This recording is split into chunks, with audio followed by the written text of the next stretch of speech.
Fala galera que já é inscrita no Pautas e Táticas ou que vai se inscrever assim que o vídeo acabar. Fim da fase de grupos da Euro e hoje, muito mais do que resumir a última rodada, nós vamos projetar os confrontos das oitavas de final. Já temos o chaveamento, vamos falar um pouco da campanha de cada uma das seleções classificadas e tentar palpitar um pouco sobre quem é favorito em cada confronto, beleza? No primeiro jogo das oitavas de final, no próximo sábado, à 1 da tarde, teremos a segunda colocada do grupo A, a Suíça, encarando a segunda colocada do grupo B, a Itália. A Suíça finalizou a fase de grupos empatando com a Alemanha por 1-1. Eles ainda não tinham garantido a classificação nesta rodada final, estavam com 4 pontos e 2 jogos e poderiam ser igualados na pontuação pela Escócia, que empatou com eles no jogo anterior. A Suíça até abriu o placar e estava alcançando a liderança do grupo, mas cedeu o empate e ainda viu a Escócia ser eliminada pela Hungria no minuto final. Com isso, os suíços passaram a segundo e vão encarar os italianos na próxima fase. Para a Itália, a classificação também não foi fácil. Depois de empatar com a Albânia, aliás, ela venceu a Albânia, né? E ser derrotada em péssima apresentação diante da Espanha, o time do Luciano Spalletti encarava a Croácia num confronto direto pela segunda vaga do grupo. Para esse duelo, o técnico mexeu no time. Acho que ele viu o nosso último vídeo e seguiu meu conselho para voltar para o 3-5-2.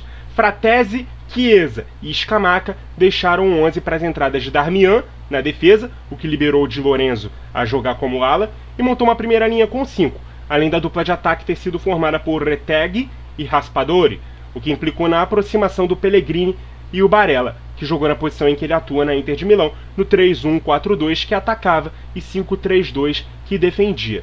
A Croácia saiu na frente, com o Modric, que havia perdido pênalti segundos antes, mas deixou tudo igual com o Zaccagni, que saiu do banco para marcar no minuto final de jogo. O empate deu o segundo lugar do grupo à Itália e deixou a Croácia em maus lençóis, já que com apenas 2 pontos seria difícil conseguir uma vaga entre os 4 melhores terceiros colocados, e de fato não conseguiu. Já no dia seguinte, com as conclusões dos grupos C e D, a Croácia já não tinha mais chances. A Itália ainda teria chances melhores com uma vitória em 3 jogos, caso ela não tivesse sido segunda, caso ela tivesse classificado em terceiro, mas foi melhor para a Azzurra não contar com a sorte. Apesar da campanha mais consistente da Suíça na fase de grupos, os adversários da Itália foram mais difíceis, ela estava no grupo da morte, e além disso o time é mais qualificado por natureza. Por isso eu dou uma pontinha de favoritismo para os atuais campeões, beleza? Às 4 da tarde, também no sábado, primeiro dia de oitavas, os anfitriões da Alemanha, que ainda precisavam confirmar a primeira posição diante da Suíça, vão enfrentar a Dinamarca.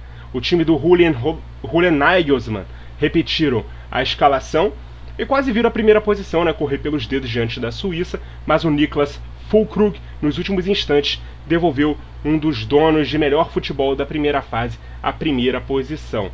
Quem enfrentará a Alemanha será a Dinamarca, segunda colocada do grupo C, time que passou com 3 empates nesse grupo, 1-1 com a Eslovênia, 1-1 com a Inglaterra e 0-0 com a Sérvia. Campanha bem fraca, aquém das expectativas que na última Copa foram altas, depois da Dinamarca chegar até as semis da última Euro, também impulsionadas pela situação de saúde do Eriksen na primeira rodada, aquela coisa toda. Mas nesse ano a Dinamarca teve mais sorte do que juízo, porque em todo o grupo só tivemos um resultado de vencedor e derrotado. Todos os outros foram empates, e isso foi determinante para decretar o líder e o eliminado, porque a terceira colocada Eslovênia também passou com 3 empates. Dito isso, eu acho que a Alemanha passa sem muitos sustos. Bom, pelo menos vai ter o favoritismo, beleza? Quem abre os jogos de domingo é a Inglaterra, a primeira colocada do grupo C, que encara a Eslováquia à 1 da tarde. Os ingleses estão devendo futebol. Venceram sem cantar a Sérvia na estreia por 1-0, empataram com a Dinamarca por 1-1, num jogo em que jogou pior que o adversário, e também empatou com a Eslovênia na última rodada por 0-0. Nas 2 primeiras partidas, entrou com os mesmos 11, a gente criticou aqui algumas escolhas do Southgate. Para o jogo final ele fez somente uma troca, saiu o Arnold do meio campo para a entrada do Gallagher. Nada mudou, pelo menos o Palmer finalmente entrou alguns minutos dessa Euro, ele que não havia jogado nem um segundo sequer nem na primeira nem na segunda rodada. Mas o time seguiu jogando um futebol moroso, sem muita criatividade, e que nos leva a questionar: seria a Inglaterra uma daquelas seleções que se sentem mais confortáveis em ser atacadas? Teria a Inglaterra mais dificuldade em ser proativa? Se for esse o caso, talvez a Inglaterra cresça de produção à medida que encara adversários mais pesados. Quando teve a responsabilidade, mostrou pouca bola. E os adversários das oitavas serão os eslovacos, que passaram em terceiro no grupo E, 4 pontos. Estrearam assustando o mundo com a vitória sobre a Bélgica por 1-0, perderam para a Ucrânia por 2-0 e empatou na rodada final com a Romênia, líder do grupo, por 1-1. Em condições normais, a Inglaterra tem todo o favoritismo para passar de fase, mas se continuar jogando essa bolinha, não vai chegar muito longe não, hein? Vai decepcionar mais uma vez. E vai ser mais uma vez um caso que a Inglaterra vai ter que ser proativa no jogo, vai ter que tomar as rédeas da partida. Não espera a Eslováquia pressionando, empurrando a Inglaterra para trás para ela jogar por uma bola. Não vai acontecer. Se for o caso da Inglaterra jogar melhor desse jeito, nas oitavas ela não vai ter esse cenário, beleza? A primeira seleção, na verdade a única seleção, a concluir a fase de grupos com 100% de aproveitamento foi a Espanha. Ela vai enfrentar no domingo às 4 da tarde a seleção da Geórgia.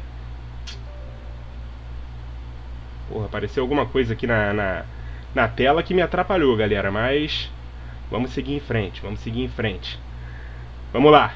Com grande futebol diante da Itália na segunda rodada e a primeira posição garantida desde então, o técnico Luiz de la Fuente se deu ao luxo de utilizar um time totalmente em reserva. Começaram a partida no 4-2-3-1 com a seguinte escalação: Davi Raya no gol, Jesus Navas na lateral direita, Dani Vivian e Laporte na zaga, Grimaldo na lateral esquerda, Zubimendi e Merino, os dois volantes, Ferran Torres, Dani Olmo e Oyarzabal nessa linha de 3 por trás do centroavante, o Rossello. Um time interessante, vários aqui poderiam ser titulares. Eu sei que sempre que um time abre mão de usar seus principais jogadores, é como se não estivesse levando a partida a sério, ou se estivesse tratando os poupados como mais importantes para se utilizar em um jogo mais exigente, mas também é uma forma de manter a competição entre os jogadores que passam a ter mais minutos, passam a ter a oportunidade de começar uma partida e mantém a equipe interessada em vencer, já que todos ali estão buscando uma vaga no time titular. A Albânia tinha chance de classificação, e como a Espanha já tinha a primeira posição garantida, uma soma de resultados com vitória da Albânia e derrota da Itália para a Croácia poderia significar um quarto lugar e eliminação precoce da Azzurra, que inclusive eliminou a Fúria na semifinal da última edição de Euro. Então, pré desse jogo, teve muito de especulação sobre o quão interessada a Espanha iria entrar para vencer esse jogo. O placar foi curto mais uma vez, 1-0, gol de Ferran Torres aos 13 do primeiro tempo, mas a Albânia do Silvinho vendeu caro a derrota. Poderia ter empatado o jogo, mas no fim, um empate no outro jogo também deixou sem a menor chance nem de ser terceira colocada do grupo. Para a Espanha, valeu a oportunidade de testar novas peças desde o início. Inclusive o meio-campista Fermín López e o ponta-esquerda Alex Baena, que também não são titulares, entraram durante esse jogo. O adversário da Espanha será a Geórgia, que talvez tenha sido uma das equipes de futebol mais divertido de ver jogar, ainda que tenha se classificado apenas em terceiro lugar no seu grupo e vencido apenas o último jogo, que foi diante de Portugal, e com muita autoridade, por 2-0, me chamou a atenção taticamente nesse time que defende no 5-3-2, por momentos, depois do resultado construído contra Portugal, que baixava mais um dos meio-campistas para a primeira linha, montava uma espécie de 6-2-2. Além disso, vendeu caríssimo a derrota para a Turquia na estreia e empatou diante da República Tcheca por 1-1 na segunda rodada. Mas sempre jogando um futebol muito interessante, marcando mais gols na competição, inclusive que seleções badaladas, como a Inglaterra e a França. Tem inclusive o artilheiro da competição no seu time, que é o Mikaldadze, com 3 gols. Então, galera, não vai ser fácil para a Espanha, ela terá o favoritismo, mas olho nessa Geórgia, que pode atrapalhar muita gente. E aí, abrindo a segunda-feira de oitavas de final, o jogo que eu considero o maior, o mais pesado dessa fase até aqui. Uma das que eu considero 8 candidatas a título, para não dizer favoritas, já vai cair precocemente nesse confronto. A França enfrentará a 1 da tarde a seleção da Bélgica. A maior de todas as favoritas, na opinião da maioria, né, a França, se classificou em segundo lugar no grupo D. Não foi uma boa fase de grupos, só venceu um jogo, 1-0 contra a Áustria na estreia, só marcou 2 gols, né, o contra diante da própria Áustria, né, e o de pênalti de Mbappé. E completou a fase de grupos com 2 empates, 0-0 com a Holanda, jogando pior, e com a já eliminada Polônia, 1-1 no jogo de 1 gol para cada lado, 2 gols marcados de pênalti.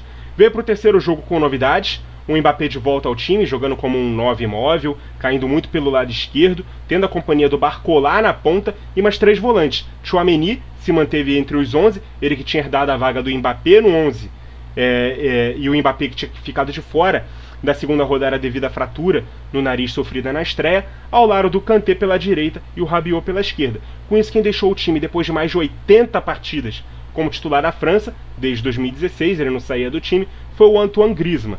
Ainda não sabemos se foi uma estratégia para esse jogo ou se o Deschamps realmente pensa num time jogando dessa forma daqui para frente, num 4-3-3 com 3 volantes, um Mbappé mais adiantado.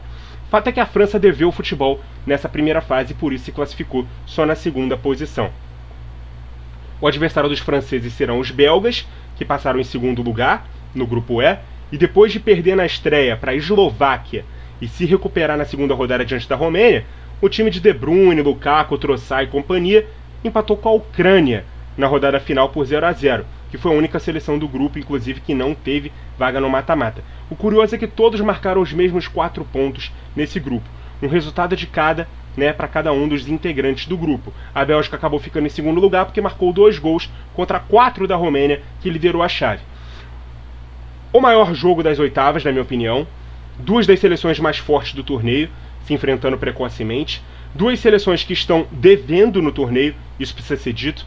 Acho que o favoritismo da França é sutil pelo que os dois vêm apresentando e só é existente porque a expectativa em cima da França e do potencial de crescimento da França é visto como maior do que o da Bélgica. A longevidade do trabalho do Deschamps também, contra o pouco tempo de casa ali do Domenico Tedesco, do lado belga, também pode pesar a favor dos atuais vice-campeões mundiais. Também na segunda, às 4 da tarde, a seleção portuguesa encara a Eslovênia.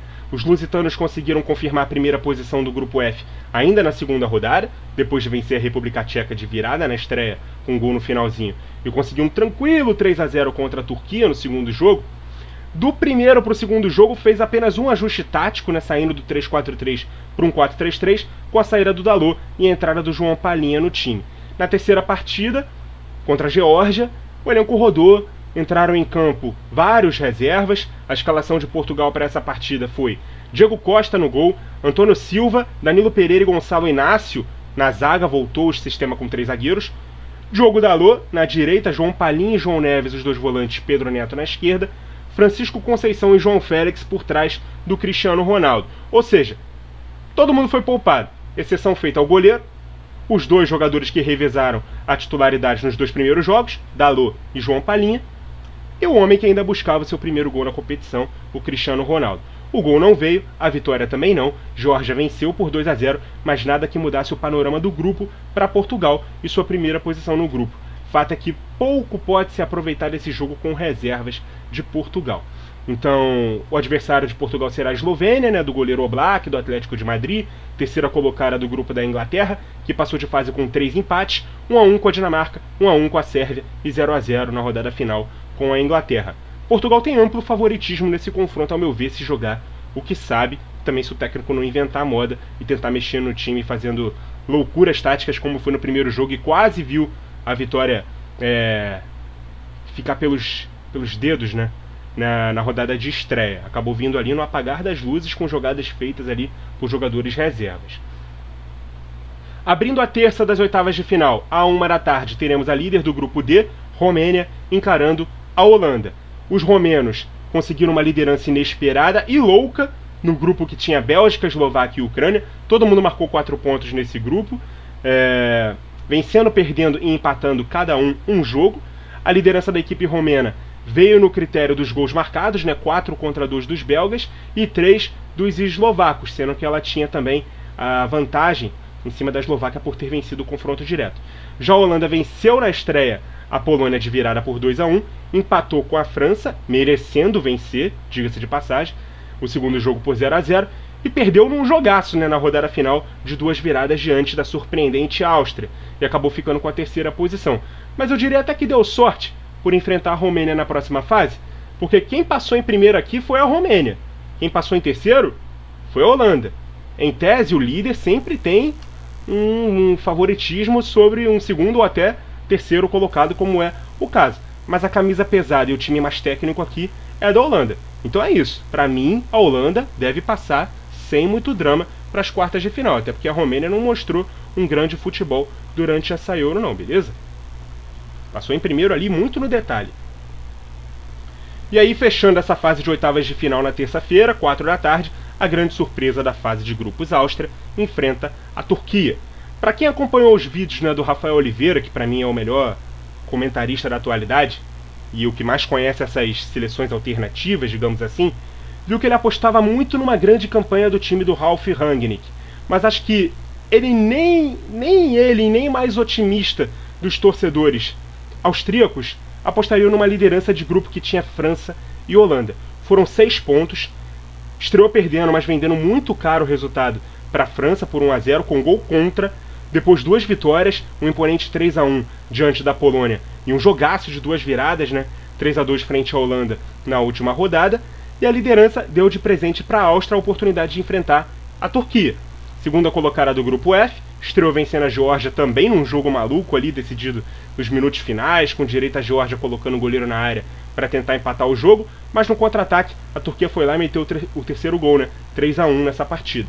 Na segunda partida jogou muito mal diante de Portugal, perdeu por 3-0, mas garantiu a segunda posição, vencendo a República Tcheca na terceira rodada por 2-1. Acho uma eliminatória equilibrada, mas acho que num grupo mais difícil a Áustria mostrou mais bola. Mesmo que haja todo um ambiente favorável para a Turquia ali, né? Comunidade turca na Alemanha, e a Euro está acontecendo na Alemanha, é muito grande, então vai haver todo um ambiente ali de mandante para a Turquia, mas eu considero a Áustria favorita nesse duelo, beleza? Então é isso, galera. Lembrando que o chaveamento fica o seguinte. De um lado nós temos o vencedor de Suíça e Itália encarando quem passar de Inglaterra e Eslováquia no sábado, dia 6 de julho, à 1 da tarde. A Inglaterra, galera, conseguiu escapar de uma vez só de Espanha, Alemanha, França, Bélgica e Portugal.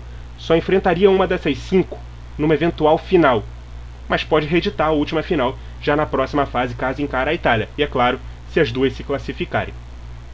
O outro jogo de quartas de final no mesmo dia será entre os vencedores dos confrontos entre Romênia e Holanda e Áustria contra a Turquia, que vão se enfrentar às 4 da tarde. Os vencedores desses 2 duelos de quartas farão uma das semifinais no dia 10 de julho. E o caminho ficou gostosinho para a Holanda, hein? É a mais tradicional de todas aqui, nesse caminho para uma semifinal.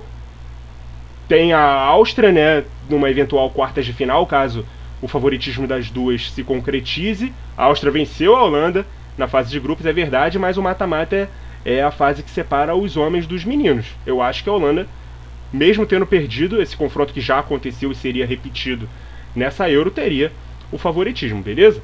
Agora, do outro lado da chave, quem ganhar de Alemanha e Dinamarca enfrentará o vencedor de Espanha e Geórgia na sexta, dia 5 de julho, à 1 da tarde. E o adversário do semifinalista dessa chave sairá do jogo entre os vencedores de França e Bélgica e Portugal e Eslovênia às 4 da tarde.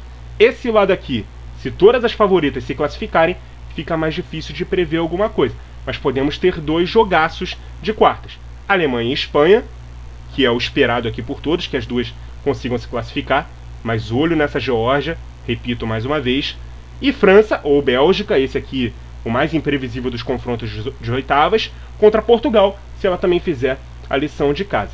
Então esse é o chaveamento. O que você espera? Palpita aqui o que você achou